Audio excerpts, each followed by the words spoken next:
غسل کا سنت طریقہ۔ اللہ تعالیٰ کا ارشاد پاک ہے، اگر تم لوگ جنابت کی حالت میں ہو تو خوب پاکی حاصل کرو۔ سورہ مائدہ۔ ایک دوسری آیت میں ہے کہ بے شک اللہ پاکی اختیار کرنے والوں کو پسند کرتا ہے۔ سورہ توبہ۔ حضرت ابو ہریرہ رضی اللہ تعالیٰ عنہ فرماتے ہیں کہ رسول پاک صلی اللہ علیہ وآلہ وسلم نے ارشاد فرمایا کہ جب تم میں سے کوئی شخص بیوی سے ہم بستر ہو تو اس پر غسل واجب ہو گیا، خواہ منی نہ نکلے۔ بخاری و مسلم۔ اللہ تعالیٰ اپنے بندے کو ناپاک دیکھنا نہیں چاہتا، اس لیے پاکی کے مسائل کو قرآن میں بیان کیا۔ اگر پانی ہو تو اس سے ناپاکی کو دور کرو، اور اگر پانی نہ ہو لیکن استعمال کرنے کی قدرت نہیں ہے تو تیمم کر کے ناپاکی کو دور کرو۔ ناپاکی دو طرح کی ہوتی ہے۔ نمبر 1، چھوٹی ناپاکی یعنی بے وضو ہونا۔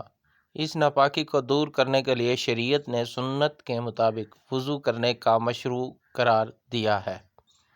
نمبر 2، بڑی ناپاکی جسے جنابت کہتے ہیں، یہ بالغ آدمی پر احتلام ہو جانے کی وجہ سے یا بیوی سے ہم بستری کرنے کی وجہ سے میاں بیوی دونوں پر طاری ہوتی ہے۔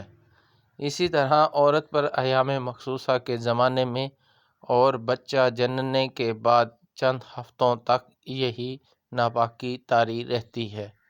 یہ چاروں صورتیں بڑی ناپاکی کہلاتی ہیں۔ غسل کا طریقہ۔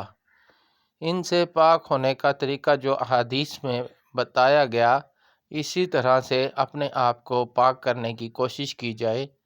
اسی پاکی کو شریعت نے غسل سے تعبیر کیا ہے۔ غسل کے 3 فرائض۔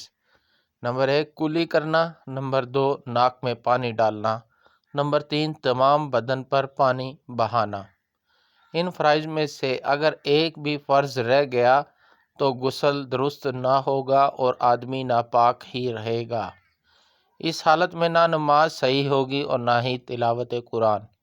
بدن کا ایک بال بھی خشک رہ گیا تو غسل نہیں ہوگا اور آدمی بدستور ناپاک رہے گا۔ ناک اور کان کے سوراخوں میں پانی پہنچانا بھی ضروری ہے۔